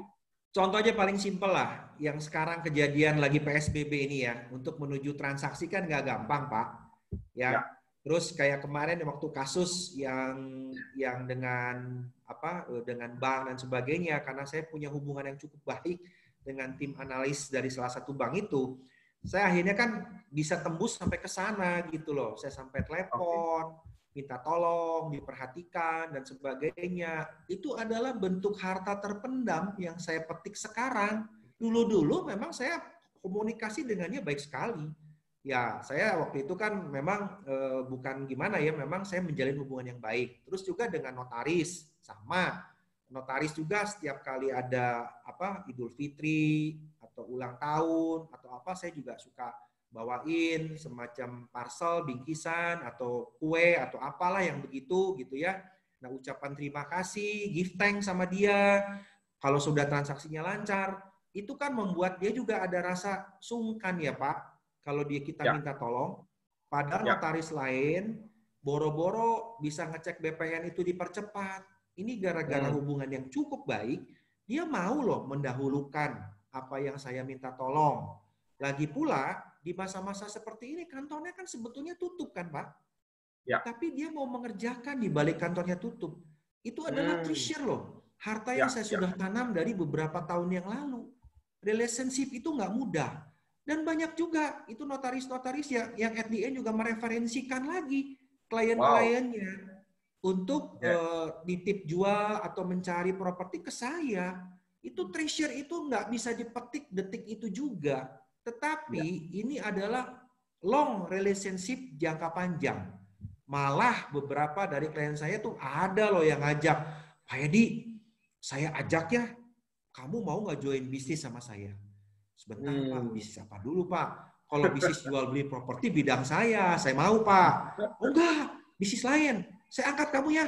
Malah saya kan pernah Pak ditawarin jadi direktur marketing kok sama satu developer. Wow. Pernah saya ditawarin direktur marketing jadi satu developer. Tapi saya bilang, aduh gimana ya, kayaknya thank you deh Pak. Lebih baik kita hubungannya begitu aja deh Pak. Bapak biar bagaimanapun saya nggak ada interest konflik of interest. Saya jadi konsultan Bapak mau kapanpun butuh pertimbangan saya oke gitu loh. Saya tidak tergiur dengan jabatannya lah gitu lah ya. Tapi in prinsip ya sudahlah, saya begini aja lah. Tapi yang penting Bapak keep relationship dengan saya tetap baik lah seperti itu. Nah itu hal seperti ini tuh adalah satu harta yang memang nggak bisa dibeli dengan uang Pak. Dan saya dengar menurut informasi nih Pak Edi, bahkan notaris itu bukan hanya mereferensikan kliennya, mereferensikan Pak Edi ke kliennya, juga bukan hanya berhenti di situ, bahkan seorang Edi Mulyawan juga punya kesempatan untuk menaruh seperti banner Pak Edi khusus di tempat notaris punya. Jadi ini adalah kalau Pak Edi tidak melihat history itu, Pak Edi nggak bisa lakukan seperti ini, begitu Pak? Iya, betul. Betul sekali, Pak. Saya rasa langka itu, Pak. Saya belum pernah lihat sih hal seperti itu, jarang ya. Kalau naruh brosur, naruh flyer apa itu umum. Tapi kalau banner bisa pasang di situ, saya rasa luar biasa memang the king of property ini. Keren. Baik. Pak Edi, kemudian apa lagi yang kita akan discuss poin berikutnya? Tentang every people is your client ya, yang bab 28. Oke, baik. Silakan Bapak lanjut, saya akan tampilkan slide-nya. Iya. Jadi di every people is your client, Anda jangan melihat klien itu dari sosok saat ini misalnya dia lagi butuh properti, lagi mencari properti atau mau nitip properti. Karena kategori klien itu dibagi dalam 4 kelompok. Yang pertama adalah real client, yang kedua adalah potential client, yang ketiga adalah future client, yang keempat adalah referral client. Saya akan bahas satu-satu. Ya, silakan. Saya akan bahas satu-satu. Yang real client, ya mungkin Pak David bisa diklik. Nah, real client itu memang orang yang sengaja menghubungi kita untuk menitip jual atau mencari properti. Atau misalnya contoh ada orang yang nelpon langsung, Pak Edi, saya mau jual tuh di Jalan Sudirman. Nah, tolong dong bantu jualin properti saya mau jual cepat. Nah, atau misalnya contoh, Pak Edi, saya lagi nyari tempat nih, saya cocok, saya butuh buat gudang. Kebetulan saya lagi banyak supplier sembako nih di saat PSBB seperti ini. Saya perlu gudang nih, mungkin bisa Pak Edi cari untuk disewa sekitar setahun 2 tahun. Nah, itu kan orang yang direct memang butuh mencari. Nah, mereka dapat dari mana ya? Rata-rata dari database, ya, database atau respon dari promosi. Nah, terus yang kedua itu adalah potensial klien. Potensial klien ini hati-hati. Anda mungkin ada yang kadang-kadang menjawab semua pertanyaan potensial klien itu dengan setengah hati. Contoh, Pak, saya mau nanya-nanya dulu nih. Kalau misalnya lokasi Jalan Sudirman tuh harga per meternya berapa ya, Pak? Kan banyak yang suka nanya begitu kan? Oh, Bapak maksudnya gimana nih Pak? Apakah Bapak mau nitip jual atau Bapak mau beli? Kan saya suka tanya dulu. Enggak sih, saya pengen cek aja dulu. Mungkin kalau saya punya tempat di sana mau dijual kira-kira berapa gitu kan. Ya, range-nya antara 25 sampai 30 juta Pak per meter. Tapi kalau bangunan kan saya mesti lihat ya Pak. Kan bangunan nggak bisa setebak-tebak. Saya mesti cek bahan bangunannya, fisiknya terawat tidak terawat, lalu kira-kira dibangun tahun berapa, luasnya berapa, saya mesti hitung gitu kan. Oke. Oh gitu ya. Jadi kira-kira kalau saya punya tanah 500, bangunan 1000, Bapak berapa tuh Pak? Bapak bisa menjual. Atau harganya berapa kira-kira? Nah, itu kan kadang-kadang kita teh asa gimana ya? Maksudnya, ini orang kok nggak serius nih. Cuman sekedar nanya-nanya doang. Belum tentu dia mau jual, belum tentu dia mau beli. Nah, udah gitu, ya udahlah kita abaikan aja. Udahlah Pak, nanti kalau Bapak memang perlu lagi ya nanti coba telepon-telepon deh Pak. Kalau enggak sih saya memang harusnya Bapak lebih jelas dulu mau dijual apa gimana Pak gitu loh. Susah Pak kok tebak-tebakan begini. Itu kan jawaban-jawaban yang mungkin membuat si klien itu seperti ditolak gitu ya. Nah, padahal kita tetap harus memberikan jawaban yang terbaik. Ya kita bilang kalau memang untuk nebak harga market memang nggak bisa tebak-tebakan sih Pak. Kalau boleh Pak, saya boleh nggak datang ke tempat Bapak? Even Bapak belum niat jual pun, is oke nggak apa-apa. Saya survei aja dulu Pak. Bapak nggak usah bayar kok, free. Kita kasih appraisal gratis ke Bapak. Dalam arti, Bapak mau jualnya nanti, mau jual kapanpun, nggak apa-apa. Saya servis buat Bapak. Itu memang punya poin loh khusus buat klien. Dalam arti, ini orang saya belum niat jual aja kok, dia mau mengerjakan dengan semangat begitu. Nah, itu kan satu hal, kalau memang iya one day dia nitip mau jual, kira-kira yang dicari saya apa orang lain?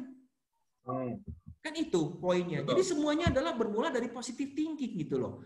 Nah yang keduanya, bisa juga orang yang ngakunya potensial klien ini ternyata memang dia benar mau jual gitu ya.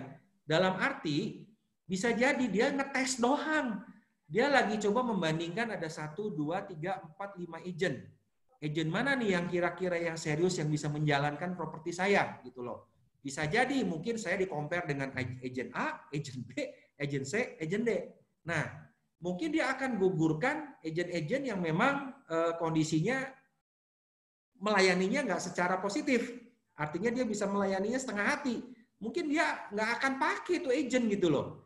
Nah, jadi memang jangan menganggap bahwa apa yang Anda respon, apa yang Anda terima telepon dari klien itu dianggap seperti orang itu, udahlah saya nggak perlu ladenin orang kayak begini. Atau mungkin yang mau beli sebaliknya juga sama.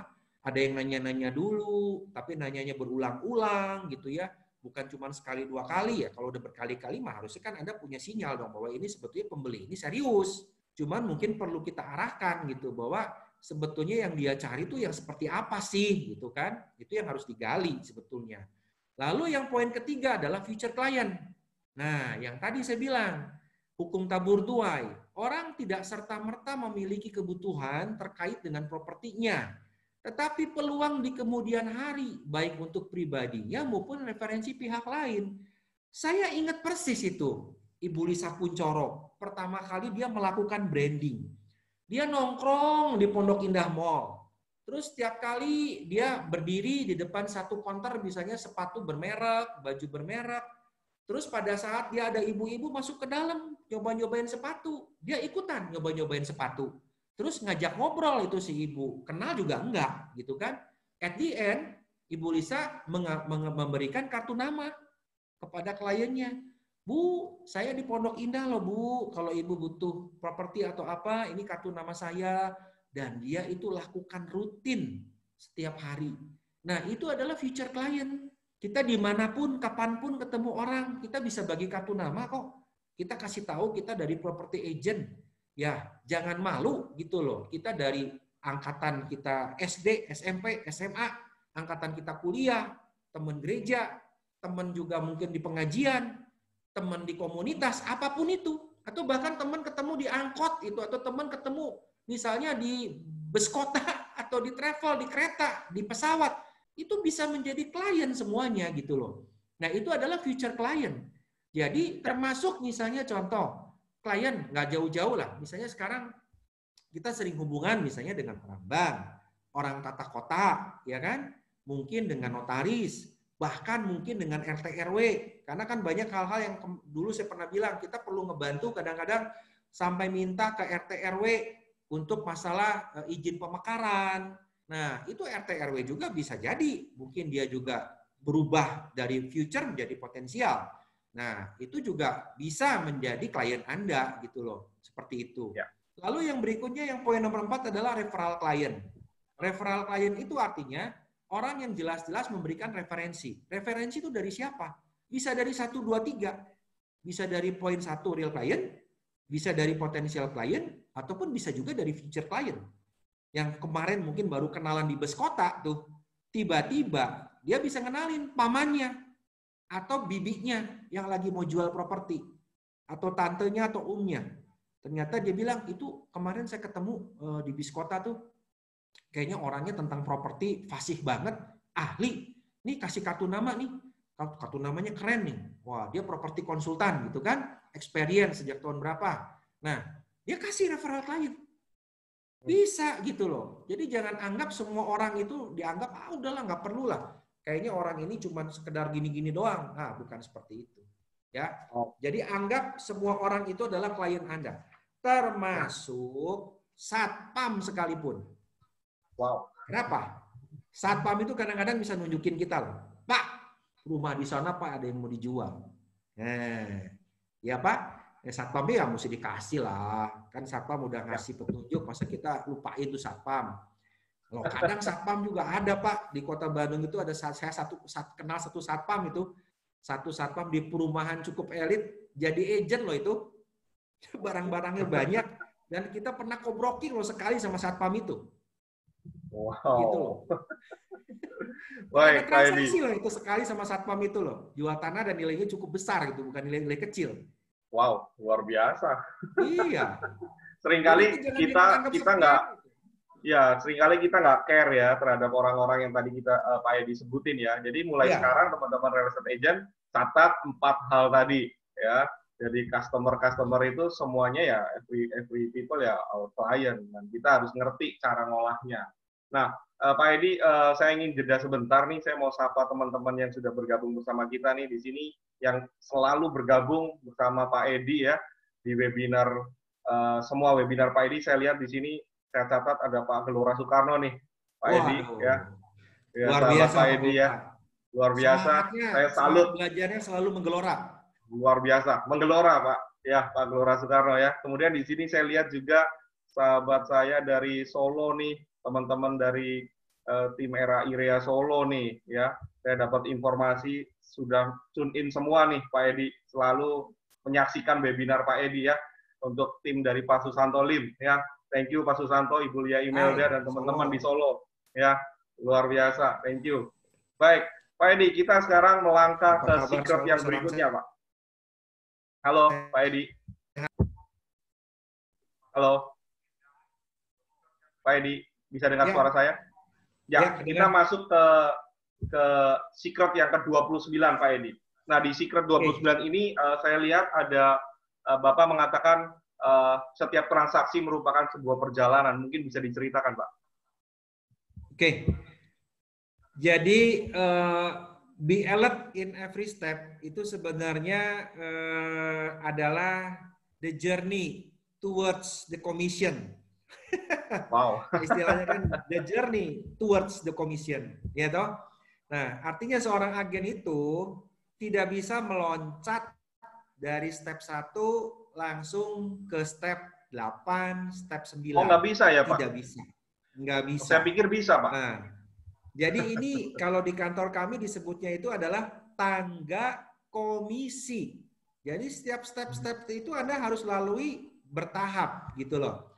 Yang pertama, Anda ingin menuju tangga komisi, itu adalah prospecting. Prospecting itu yang utama adalah prospecting listing. Karena bisnis ini bolak-balik di awal, apapun itu, kuncinya adalah kita harus wajib punya listing. Kalau Anda tidak punya listing, Anda jangan dibilang agen properti, gitu kan? Nah, prospecting listing itu artinya kita harus survei ke lokasi, melihat entah itu respon dari iklan, telepon, referensi, itu adalah kita harus prospecting ya, mencari listing. Nah, yang berikutnya kita buat appointment dengan penjual. Tepat janji, kita siapkan tool-tool presentasinya, lalu kita juga punya wawasan, knowledge, pengetahuan yang di bab sebelumnya yang pernah saya bahas, bahwa kita tahu persis data pembanding di lokasi listing yang akan kita pegang. Jadi pada saat kita tahu data pembanding, kita bisa bercerita banyak kepada penjual bahwa market price-nya di sini begini. Karena penjual itu pasti kan bertanya, kira-kira menurut Bapak harga pasaran tanah di sini berapa? Lah kalau Anda ngakunya sebagai konsultan properti, ditanya pasarannya berapa Anda nggak tahu, kira-kira penjual jadi percaya apa enggak? Ya, wawasan Anda tentang properti juga Anda nggak tahu gitu loh. Jadi kan Anda harus tahu. Nah, bab berikutnya itu step berikutnya tangga ketiga adalah listing presentation. Kemukakan bahwa yang tadi di bab sebelumnya saya bilang, saya harus mengisi form CMA, Comparative Market Analysis, dari aspek legalnya, gitu kan. Kita mesti bisa bercerita, dan kita harus tahu, lalu siapa diri kita, perkenalkan, edifikasi perusahaan kita, lalu berikutnya lagi kita sudah bikin plan cara promosinya mau diapain, dan itu yang di bab sebelumnya yang pernah saya bahas adalah membangun pilar bisnis strategi, yaitu building trust, kepercayaan. Karena poin 1, 2, 3 dan di poin 3 ini adalah pertama kali kita membangun yang namanya adalah relationship atau kepercayaan dengan si penjual, ya. Itu. Lalu berikutnya, kepercayaan ini tidak hanya putus sampai di poin di tangga 3 ini. Berikutnya adalah kita harus menservis. Itu yang saya bilang. Banyak agen-agen itu sudah dapat listing sampai ke tangga 3, disimpan di loker. Tidak diapa-apain. Dipromosiin enggak. Dilaporin ke pemiliknya juga perkembangannya gimana juga tidak. Nah, ini yang sangat memperburuk citra seorang agen properti. Saya sangat sedih kalau melihat agen properti yang kelakuannya begini nih. Lebih baik nggak usah jadi agent deh. Saya ngomong keras kan. Kenapa? Ya. Karena Anda merugikan sosok orang yang betul-betul menggantungkan hidupnya pure 100% dari seorang agen. Itu menjadi tertampar gitu. Profesi agen itu seperti dijelekkan oleh mereka. Nah, service listing 1 ini kita siapkan tool materi. Apa yang sudah dikerjakan? Oh, ya Pak, Bu, saya masukin ke OLX, rumah.com, 123.com, web era Indonesia. Ini loh Pak, Bu, buktinya. Gitu kan? Lalu kita bicarakan strateginya. Ternyata nih belum ada hasil nih. Berikutnya mungkin kita perlu lagi melakukan apa lagi nih? Oh, ternyata promosi berikutnya yang kedua, ketiga, keempat, saya melakukan misalnya contoh khusus, saya bikin Zoom meeting khusus untuk promosi properti Bapak. Kita bikin packaging flyer yang cukup bagus. Saya masukkan ke IG berbayar, ke FB Marketplace. Nah, terus saya bikin video khusus buat propertinya dia. Nah, dari situ berikutnya adalah di service listing kedua itu kita buat report secara tertulis yang ada di bab sebelumnya. Jadi secara tertulis itu lebih khusus lagi reportnya, bukan yang standar. Lalu kita bicarakan tentang respon-respon yang sudah masuk. Dari respon misalnya ada berapa puluh orang sekian yang masuk, yang nawar rata-rata sekian, yang melihat lokasi sekian, penawaran tertinggi sekian, bikin analisa yang lebih tajam lagi. Oh ternyata kesimpulannya listing Bapak ini, ternyata orang daya belinya cuma segini Pak. Nah mungkin dari situ kan pada saat kita minta turun harga itu, kita tidak menekan orang, tapi mereka disadarkan dengan sendirinya dengan adanya service listing 1 ini dan service listing 2 ini. Sehingga dia secara sadar bisa berkesimpulan, oh kalau begitu memang ini marketnya daya belinya cuma segini ya Pak. Ya betul. Nah tinggal Bapak pertimbangkan. Saya udah berusaha dari A sampai Z, begini loh Pak daya belinya, dan ini penawar tertinggi cuma di angka ini. Kira-kira Bapak mau ambil apa enggak? Nah, itu kan berdasarkan laporan kan Pak? Gitu loh. Nah, kalau masih belum ketemu kira-kira klik harga yang cocok, masuk ke berikutnya. Yaitu yang bab sebelumnya yang pernah saya bicarakan adalah how to manage your listing. Di mana kita pilah lagi. Kita ketemu listing potensial yang bintang 3, bintang 2, dan bintang 1. Pada saat ini, saya udah ketemu bintang 3. Kalau bicara turun harga, itu di total itu dengan turun harga itu ada 80 listing dari 600. Turun harga. Tapi dari 80 itu, yang potensial itu ada 24. Dari 24 itu saya pilah lagi. Gitu loh. Ada yang benar-benar super murah. Ada lagi yang masih masuk kategori murah. Ada lagi yang masuk kategori memang butuh. Gitu loh. Jadi dari yang bintang 3 ini bisa saya pilah lagi. Tiga-tiganya itu. Yang prioritas yang mana, yang kedua yang mana, yang ketiga yang mana. Seperti itu. Nah terus berikutnya, dari situ saya udah mulai ngerasain sekarang. Sudah mulai ini ada respon yang masuk. Dari salah satu listing yang super murah tadi, ini dan sekarang sedang ada nego nih. Yang kemarin saya cerita minggu-minggu saya bawain kue tuh ke kliennya, gitu kan. Nego yang mulai angkanya sudah mulai mendekati. Artinya appointment 2, poin 7.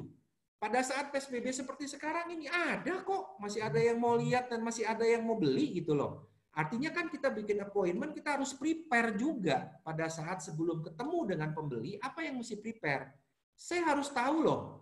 Kalau misalnya ini kebetulan yang mau dijualnya ini satu tempat komersil kan, saya harus bisa nunjukin ini loh izinnya, ini loh IMB-nya, ini loh perjanjian ininya misalnya itu tanahnya kebetulan bukan tanah milik ya, kebetulan yang saya mau jual itu tanah sewa Pemda gitu loh. Kalau di Bandung kan ada tanah-tanah sewa Pemda. Nah itu saya tunjukkan juga perjanjiannya.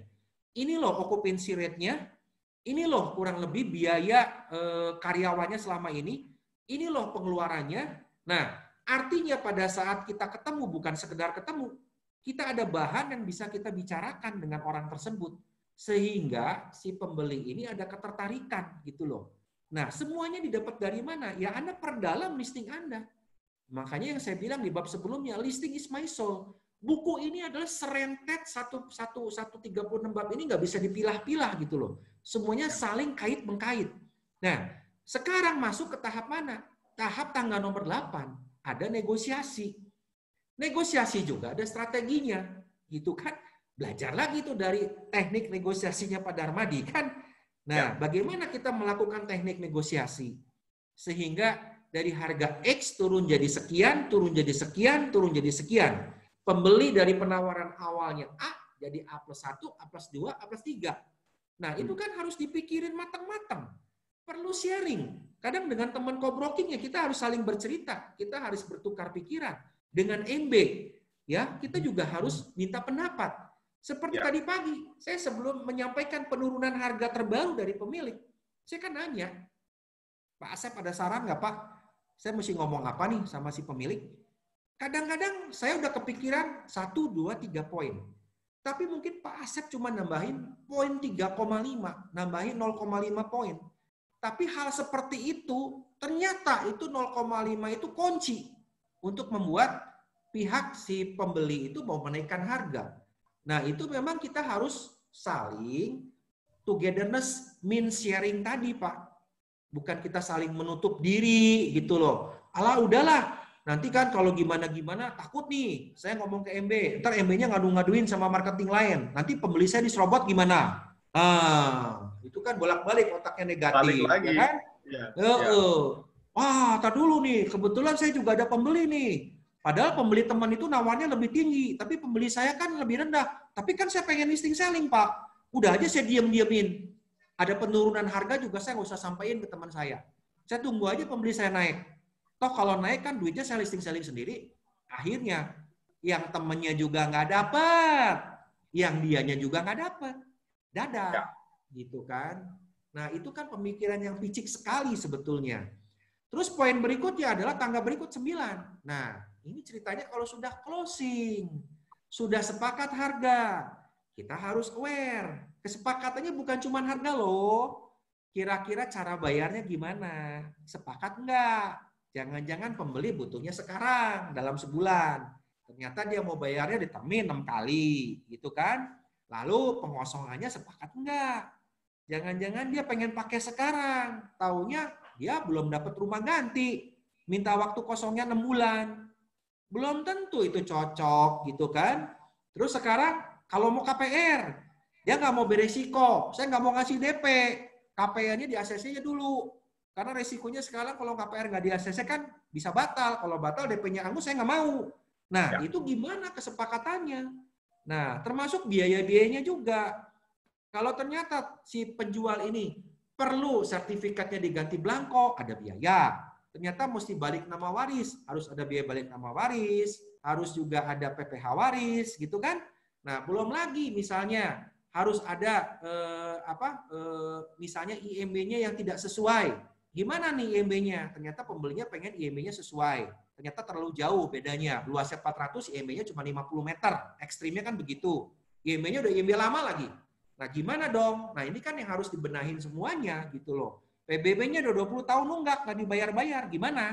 Nah, ini kan harus disepakati dulu seperti apa.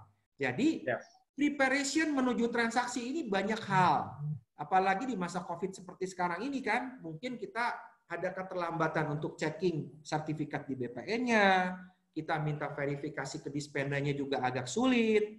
Kalau proses KPR juga kita nggak bisa ngomong manis, Pak KPR 2 minggu pasti dijamin keluar. Tidak bisa begitu. Ini zaman PSBB. Bisa jadi KPR itu minimal sebulan, sebulan setengah itu paling cepat. Gitu loh. Dan kita harus preparation memberi mediasi lagi ujung-ujungnya. Mediasi dan negosiasi antara kedua belah pihak. Nah ini yang poin 9 ini harus dibuat matang. Jangan sampai gara-gara satu hal, kecerobohan, terutama di poin 3, itu ingat cerita saya yang pernah kejadian waktu sudah masuk ke poin 9, ternyata si pembelinya pengen ukur ulang tuh luas bangunan. Oh, yes. Masih ingat kan, Pak? Masih ingat saya, Pak. Ya. Ada kecerobohan listing di poin 3, bangunannya tidak pernah diukur, tidak sesuai, tiba-tiba udah masuk poin 9, dia minta ukur ulang. Ternyata sudah diukur ulang. Ujung-ujungnya minta nego lagi. Kan balik lagi ke poin 8 jadinya. Mundur lagi kan. Nah, kalau nggak mau batal. Dua-duanya udah saling ngancam. Kalau nggak mau, saya batal. Kalau Bapak nggak mau, saya batalin. Nah, gimana tuh kalau begitu? udah poin 9, komisi di depan mata, balik lagi mundur ke tangga berikutnya, poin 8. Atau yang kejadian kemarin, yang konsultannya itu bukan salahnya kita, konsultannya salah ngecek. Yang KDB-nya ternyata harusnya 60%, dia pikir 80% gitu kan, mundur lagi, feedback lagi, negosiasi dari awal lagi. Nah, itu memang banyak hal yang perlu dicermati, atau itu banyak kejadian juga yang pernah. Ngomongnya dari awal, itu waktu ngelisting di poin 3, dia nggak cek sertifikatnya. Dia bilang hak milik. Pada saat sudah closing di poin 9 dan masuk DP, ternyata ditunjukin sertifikatnya HGB. Nah, ini kan masalah lagi HGB.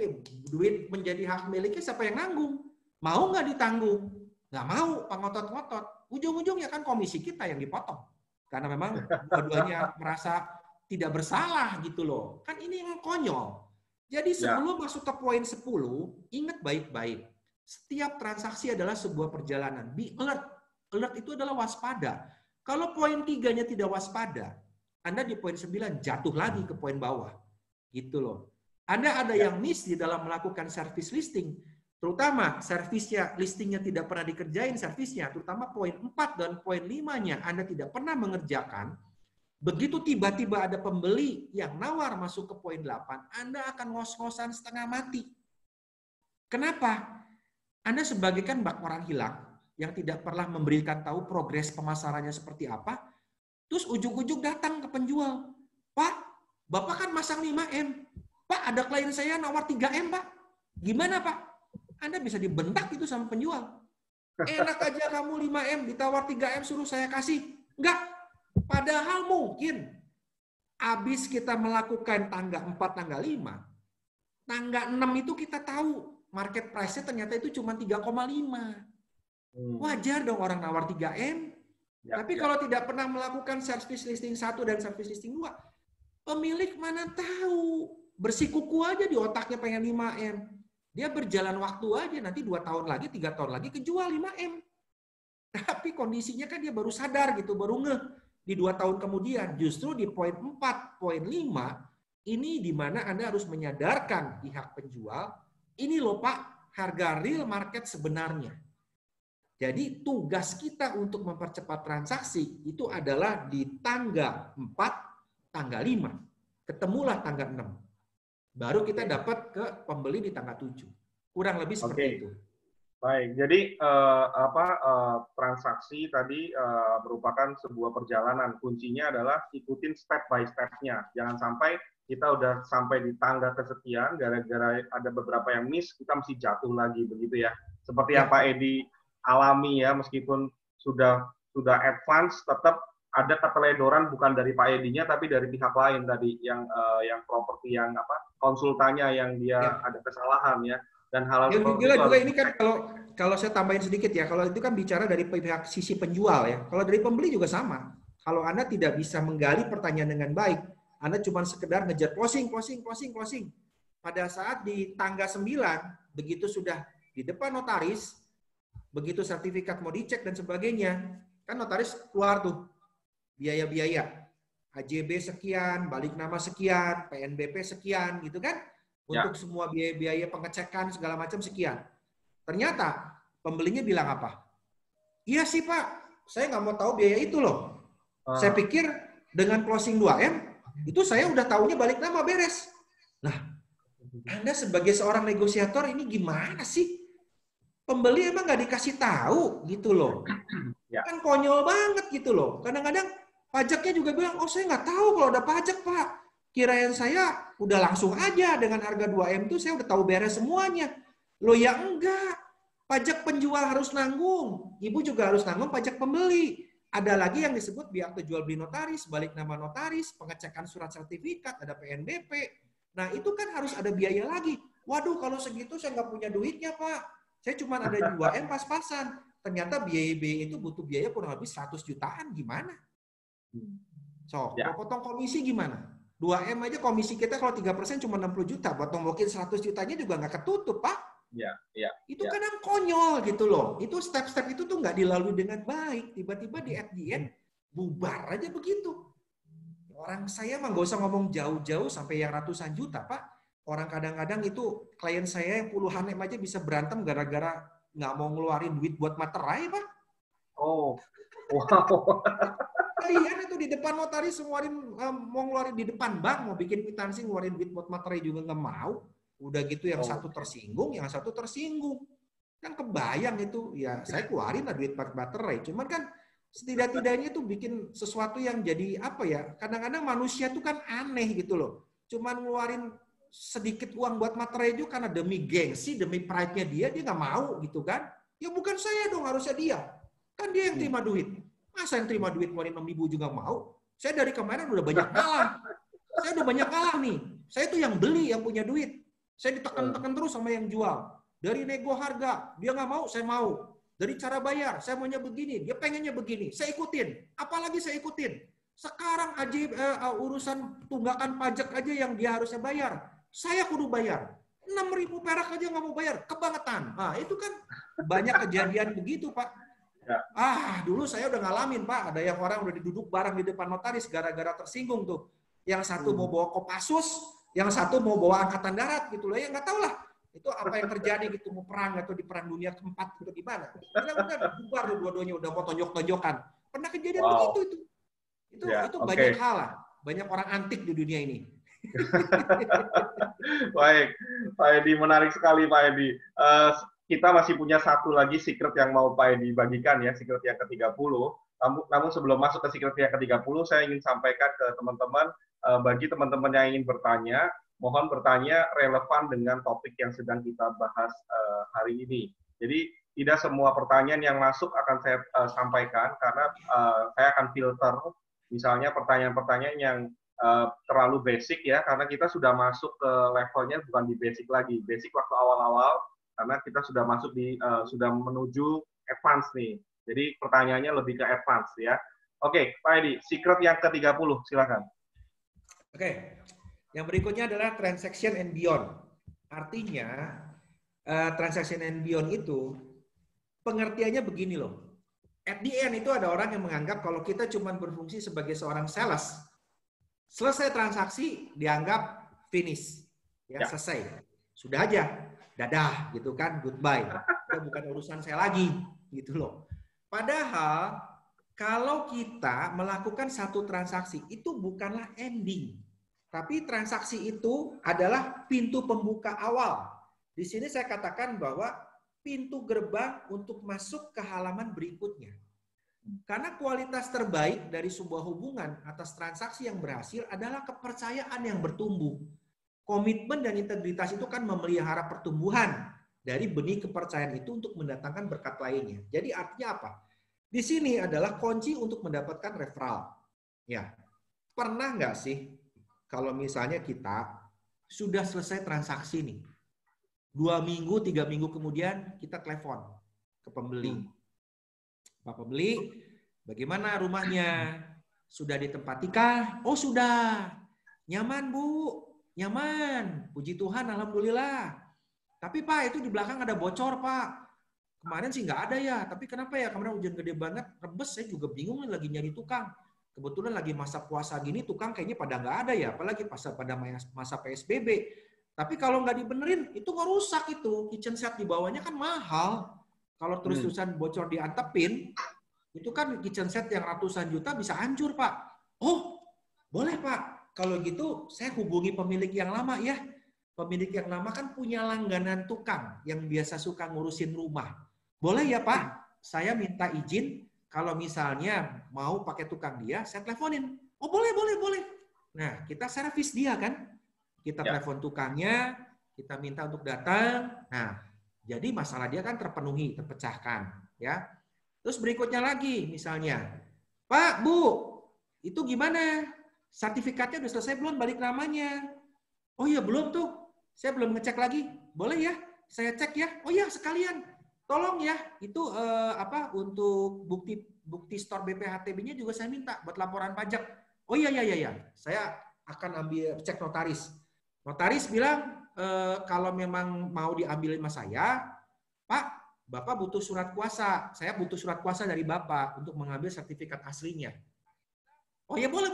Saya bikinin aja surat kuasa di atas materai deh. Kamu ambilin ya? Iya, ambilin. Ya kan? Itu adalah transaksi, tapi after transaksinya ini, kita nggak lepas karena ini memulai satu relationship baru. Yes. Anda akan lebih dikenang dan diingat oleh konsumen kalau Anda aware, peduli sama dia, gitu loh. Terus misalnya penjualnya juga mungkin kontrak dulu, ya dia udah dapat kontrakan, ya kita cek lah. Kan sekalian kita juga pengen terima order kalau siapa-siapa tahu dia lagi nyari rumah lagi kan. Pak, Bu gimana? Sudah pindah ke rumah barunya, ada kesulitan apa dengan sewaan yang baru? Terus gimana? Ya itu kan kita bentuk semacam yang namanya tadi itu loh, kita harus ada yang namanya touch secara emosional, perhatian sama dia. Nah, mau nggak sekarang saya nanya, kalau misalnya contoh, sesudah transaksi beres, terus si pembeli minta tolong ke kita, Pak Edi, tolong dong, bantu. Saya tuh perlu banget ya izin tetangga kiri kanan depan belakang. Kenapa saya mau renovasi rumah? Mungkin kalau misalnya masih ada pemilik lama kan nggak mau tuh, dia udah pindah. Saya perlu bantuan lah, supaya minimal mewakili pemilik lama, minta izin tetangga kiri kanan depan belakang. Nah, mau nggak? Jangan terus Anda bilang, ya itu bukan urusan saya. Saya kan sudah sebatas sampai transaksi aja Pak. Urusan itu mau urusan Bapak. Tapi kan saya cuma minta tolong sampai izin tetangga aja. Nanti untuk IMB-nya mau ada yang ngurus. Tapi kalau untuk yang mengurus orang Kota Madya itu kan nggak bisa. Tetap izin tetangganya kan mesti saya door to door. Sedangkan saya ini kan belum pindah ke Bandung, Pak Edi. Saya masih di Jakarta gitu loh. Sedangkan pada saat nanti saya sudah renovasi, baru saya pindah ke Bandung. Tolong dong Pak, kan lagi PSBB begini kan saya nggak bisa bolak-balik Jakarta-Bandung gitu kan. Nah, kan mau nggak mau kita mesti ngerjain dong sebagai bentuk transaction and beyond tadi kan. Ya artinya kan kita berpikir positif lah. Mungkin tetangga kiri kanannya siapa tahu memang itu menjadi prospek buat kita juga. Seperti yang di bab sebelumnya. Sesudah kita datangin ternyata tetangganya sebelahnya baru tahu kalau rumah itu udah kejual. Karena nggak pernah pasang spanduk, nggak apa. Oh, Bapak tuh yang jualin? Iya. Loh, rumah saya juga mau dijual, Pak. Wah, boleh dong Pak titip listing, Pak. Nah, itu kan hal positif lah yang bisa kita dapat. Cobalah kita berpikir positif deh. Apapun itu tidak ada yang sia-sia gitu loh yang kita kerjakan. Selalu pasti ada hasil walaupun bukan sekarang. Nah, itu sebetulnya. Jadi saya mau ada satu sedikit tentang klien saya. Itu ada satu trader ya yang suka bangun rumah, jual beli rumah. Terus dia ini umurnya udah cukup tua lah, kira-kira udah umur 70 tahun lebih.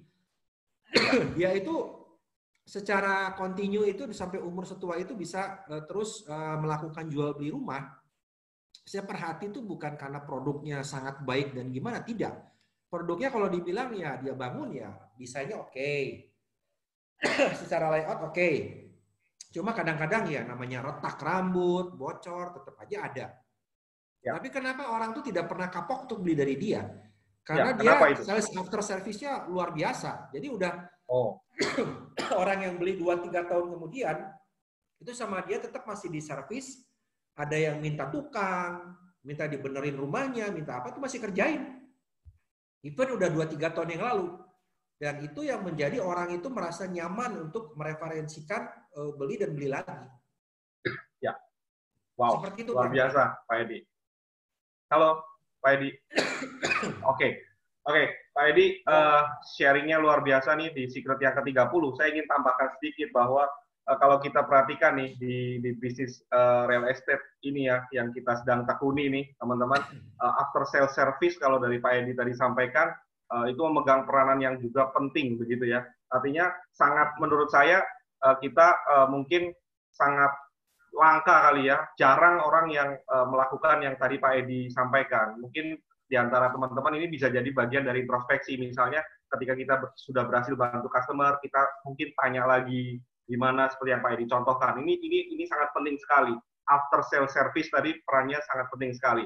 Juga di dunia mungkin kalau kita beli brand apa misalnya, teman-teman beli brand apapun, yang kita lihat bukan hanya brandnya saja, tapi after sales-nya bagaimana begitu ya. Jadi kalau kita beli yang biasa aja, after sales-nya nggak bagus, ya kita nggak akan ambil. Sama, di dalam real estate juga seperti itu. Oke, Pak Edi, kita sudah 30 secret sudah kita bagikan hari ini. Dan sekarang mungkin boleh disampaikan Pak Edi, kalau ada teman-teman yang ingin punya karya Bapak, tuh gimana caranya Pak? Silakan.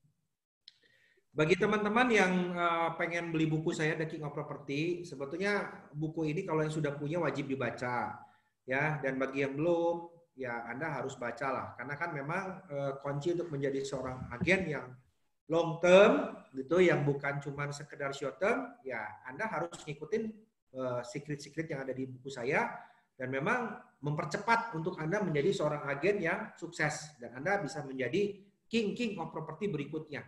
Nah, Anda bisa catat kalau Anda berminat terhadap buku saya kasih harga spesial, harga penulis di harga 70.000. Nah, itu di bawah dari harga Gramedia. Kalau Gramedia dibanderol untuk khusus Pulau Jawa 89.800. Nah, Anda bisa kontak sekretaris saya namanya Ibu Winda di handphone 0896 536 31894. Saya ulang, 0896 536 31894. Oke, baik. Teman-teman real estate agent, dapat saya informasikan kembali nih, kalau Anda ingin punya karya Pak Edi, silakan kontak dengan Ibu Winda di 0896 536 31894 ya. 0896 536 31894 dengan Ibu Winda. Baik, sebelum kita akhiri sesi siang hari ini, Pak Edi, saya ingin sampaikan untuk next webinar bersama The King of Property. Untuk sesi yang ke-6 akan kita langsungkan tanggal 20 Mei 2020 di pukul 14 waktu Indonesia Barat, begitu ya Pak Edi ya. Dan satu pengumuman berikutnya adalah Era Indonesia tanggal 14-15 Mei besok akan mengadakan SXP online. Jadi teman-teman yang ada calon marketingnya silakan cepat-cepat manfaatkan momen ini, karena sangat murah sekali, hanya 100.000.